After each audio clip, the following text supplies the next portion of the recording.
आज मैं आपको मंदिरों का वो काला सच बताने वाला हूं जिस काले सच को सब छुपाते हैं। दोस्तों, इससे पहले कि इस वीडियो को कोई डिलीट करवा दे किसी भी वजह से, इस वीडियो को अभी के अभी शेयर कर देना। और आप मेरी बात ध्यान से सुन लेना, मत वीडियो को लाइक करना, मत शेयर करना। बस मैं हाथ जोड़ के बोल रहा हूं, मेरी बात 2 मिनट ध्यान से सुन लेना। अब से ठीक 3 दिन पहले मैं गुजरात गया, मध्य प्रदेश गया और वहां पर 12 ज्योतिर्लिंगों में से 4 ज्योतिर्लिंग मौजूद हैं। वो मंदिर मौजूद है जिनकी सबसे ज्यादा मान्यता है। दोस्तों, मैं भगवान के दर्शन करने के लिए गया। मैंने वहां पर क्या देखा, एक बहन जी रो रही थी, उसकी गोद में एक बच्ची छोटी, वो भी रो रही थी। मैंने कहा बहन जी क्या हुआ, इस बच्चे को चुप कर लो ना, और आप कब से खड़े हो? तो उस बहन जी ने रोकर जवाब दिया कि भैया मैं रात के 3 बजे से, यानी कि जो सुबह के 3 बजे होते तब से, और जब मैंने ये सवाल उनसे किया था जब बज रहे थे 4:30, यानी कि उन्हें हो गए थे लगभग 13.5 घंटे लाइन में खड़े खड़े सिर्फ। तो मैंने की बहन जी आप इतना कष्ट क्यों झेल रहे हो? बहन जी ने बताया भैया मेरी गलती बस इतनी सी है कि मेरी जेब में 500 रुपए का नोट नहीं है, मैं गरीब हूं। अगर मेरी जेब में 500 रुपए होते तो यही मंदिर के पुजारी मेरे वीआईपी दर्शन करवा देते। मुझे उस बहन जी की बात पर यकीन नहीं हुआ। मैं गया पुजारी जी के पास, मैंने कि पुजारी जी भीड़ बहुत ज्यादा हो रही है, मुझे दर्शन करने भगवान के। पुजारी जी ने कहा 500 रुपए लगेंगे, वीआईपी पास मिलेगा आपको, और आपके 2 मिनट में हम वीआईपी लाइन से आपको लाएंगे और दर्शन करवा देंगे। मैंने कहा अच्छा हाँ।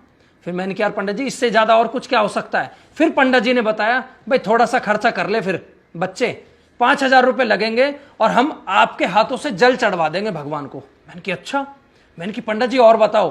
फिर पंडित जी ने बोला कि 11,000 रुपए की पर्ची कटेगी, आपको भगवान के चरणों में चढ़े हुए प्रसाद, फूल और चुनरी भी मिल जाएगी। मैंने कहा यार पंडित जी ये तो बहुत अच्छी बात है। और मैंने कहा पंडित जी आप एक काम ना करो, आप 11,000 रुपए की जगह आप मेरे से 51,000 रुपए ले लो और एक बार भगवान को हो सके ना तो बाहर ही बुला दो। भाई जब 5,000 रुपए में आप हमसे जल चढ़वा सकते हो, 500 रुपए में केवल दर्शन, 5,000 रुपए में जल चढ़ा सकते हैं, और 11,000 रुपए में हमें भगवान के चरणों में चढ़े हुए फूल मिल सकते हैं, प्रसाद मिल सकता है, तो भाई 51,000 रुपए में शायद हो सकता है पुजारी जी आप भगवान को बाहर ही बुला दें। और हो सकता है पुजारी जी 51,000 की जगह अगर आपको 1,51,000 रुपए दे दिए जाएं तो शायद आप भगवान को हमारे घर ही भेज दें। हो सकता है ना? तो इतना सुनते ही पुजारी जी के कान, मुंह सब कुछ लाल हो गया गुस्से में। उन्होंने कहा कि आपने भगवान को क्या समझ रखा है, यह क्या तरीका बात करने का? फिर मैंने कहा पुजारी जी यही तो मुझे आपसे पूछना है कि आपने भगवान को क्या समझ रखा है। भगवान के दर्शन करने के लिए जेब में पैसा होना जरूरी है क्या? क्या भगवान सिर्फ अमीरों के हैं? क्या भगवान सिर्फ पैसे वालों के हैं? ये लोग बेवकूफ हैं जो अपने घरों से आए हैं, परेशान हो रहे हैं, कितने कितने हजारों किलोमीटर की दूरी तय करके आए हैं, बड़े बड़े दुखों को, कष्टों को झेल रहे हैं।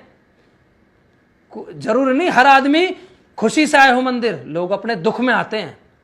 उनके पास 500 रुपए नहीं है तो वो लेडीज 13 घंटे से परेशान है, लाइन में लग रही है, और अगर मेरे पास 500 रुपए तो मैं 2 मिनट में दर्शन करके चला जाऊंगा। दोस्तों, पुजारी जी के पास इस चीज का कोई जवाब नहीं था और मैंने दर्शन नहीं करे। जो सच बात है भाई, मैंने दर्शन नहीं करे। मैंने भगवान से हाथ जोड़े, मैंने कि मेरे मालिक अगर मेरे से कोई गलती होगी हो तो मुझे माफ कर देना।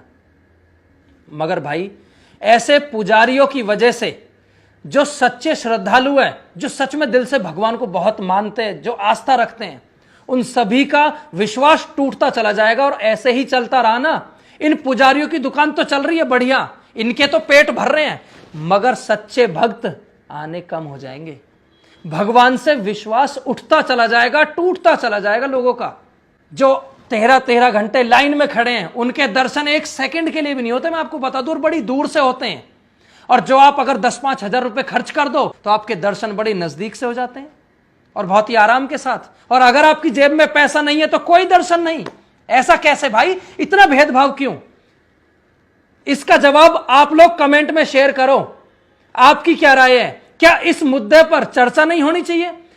मैं देश के प्रधानमंत्री मोदी जी से हाथ जोड़ के विनती करता हूं कि हमारे जितने भी बड़े बड़े मंदिर हैं, जिनकी बहुत ज्यादा मान्यताएं हैं, जहां पर बहुत ज्यादा भीड़ लगती है, जिन मंदिरों पर लोगों का बहुत ज्यादा विश्वास है, उन मंदिरों पर हर जगह यही चल रहा है। किस किस मंदिर का नाम लूं मैं? प्रधानमंत्री मोदी जी, आपसे विनती है कि इस मुद्दे पर भी कुछ ना कुछ कोई मजबूत नियम बनाओ, जो ऐसे घटिया पुजारियों की दुकान बंद हो जाए और सच्चे श्रद्धालु जो ना जाने कितने कितने घंटे लाइन में लगे रहते हैं, उन सबको इंसाफ मिल सके। और अगर मेरी बात गलत लगी हो तो भी कमेंट करना, और सही लगी हो तो इस वीडियो को पूरे हिंदुस्तान में शेयर करना, जो इस मुद्दे पर चर्चा हो सके, इस चीज पर कोई मजबूत कानून, कोई कार्रवाई, कोई नियम सही आ सके। क्योंकि भगवान पर हक हम सब का है, भगवान हमारे हैं और भगवान के लिए हम सब बराबर है, ना कि सिर्फ पैसे वालों के। जय हिंद, जय भारत, जय श्री राम।